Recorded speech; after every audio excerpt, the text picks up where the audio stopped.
사랑하는 성도 여러분, 안녕하세요. 저는 남명아 전도사입니다.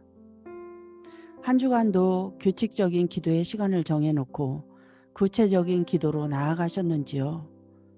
오늘은 기도학교 17번째 시간으로서 기도의 언어에 대해 배워보도록 하겠습니다.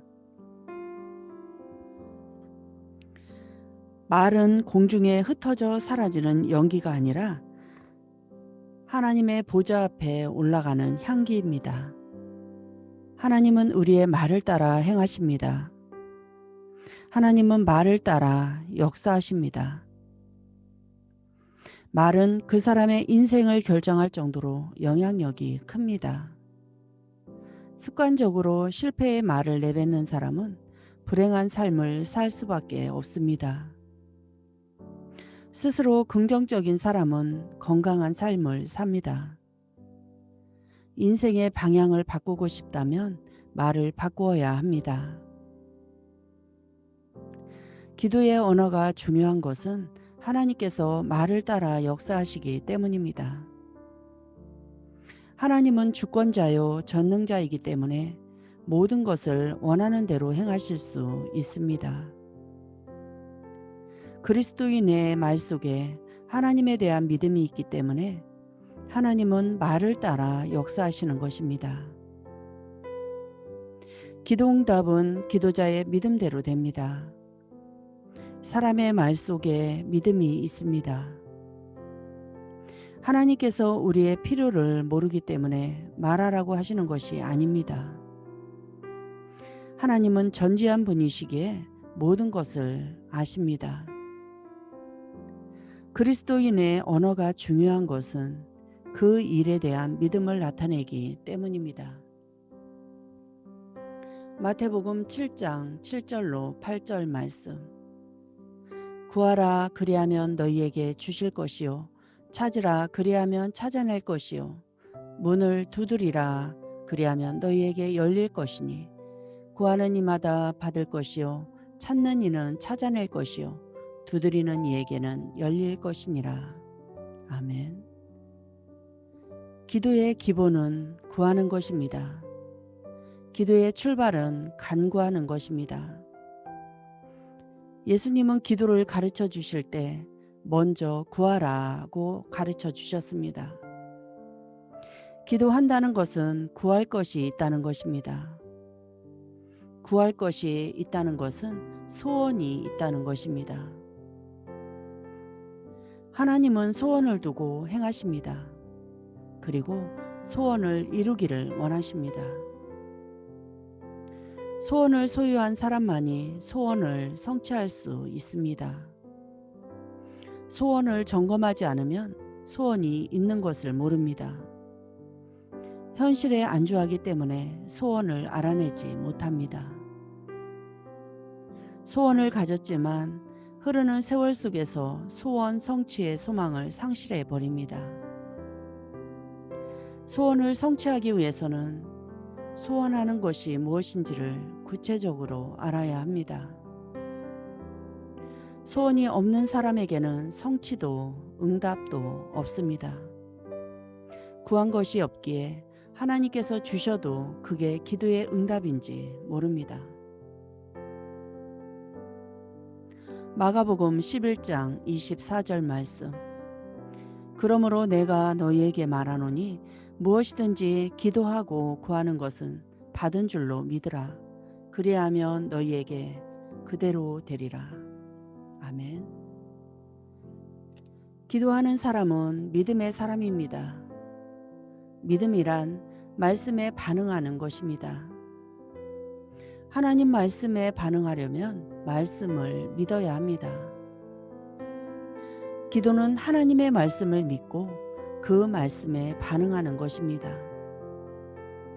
하나님은 믿음으로 구하는 자에게 주신다고 말씀하셨습니다. 기도하는 사람은 구하는 자에게 주시겠다는 하나님의 말씀을 믿는 사람입니다. 믿음이 없이는 기도할 수 없습니다. 기도는 믿음의 언어로 해야 합니다. 그래야 큰 믿음이 생기고 큰 역사를 이룹니다.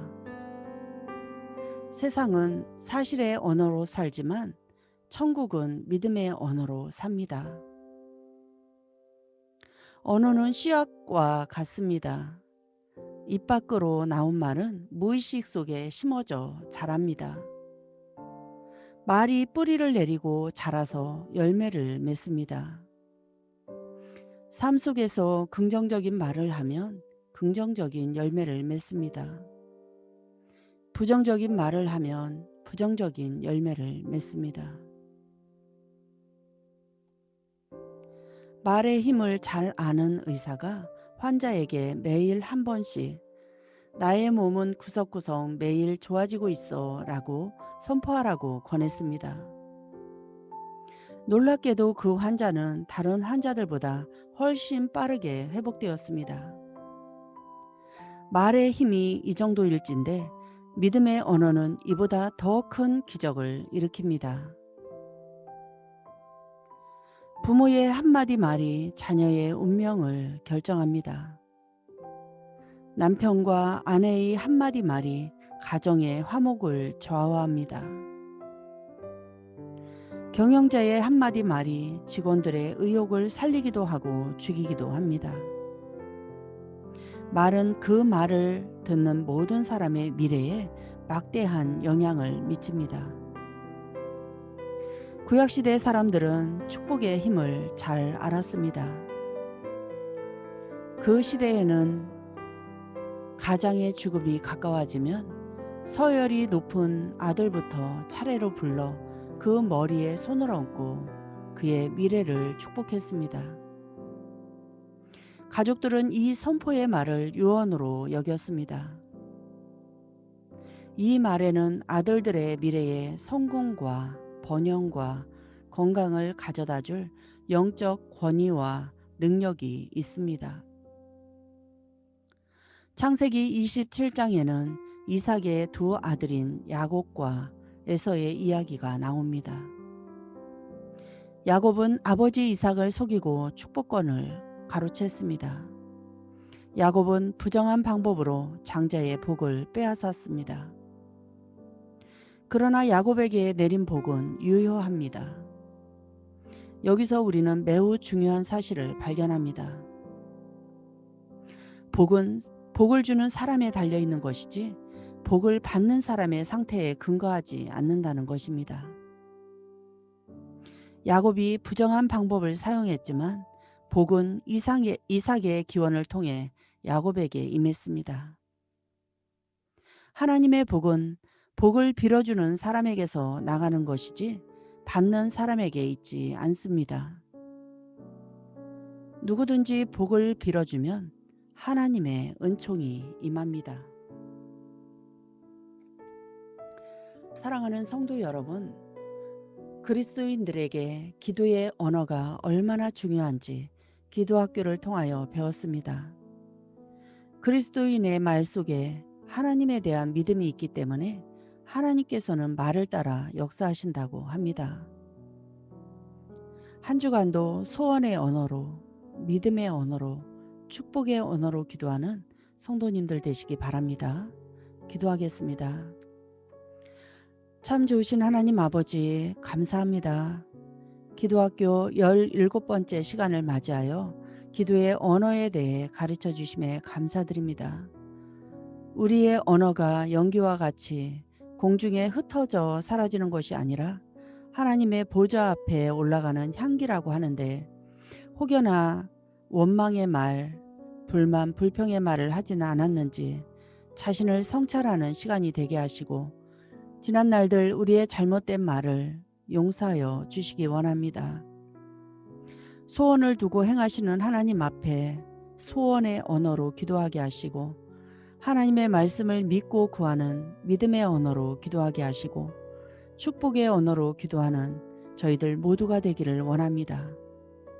감사드리고 주 예수 그리스도의 이름으로 기도드립니다. 아멘.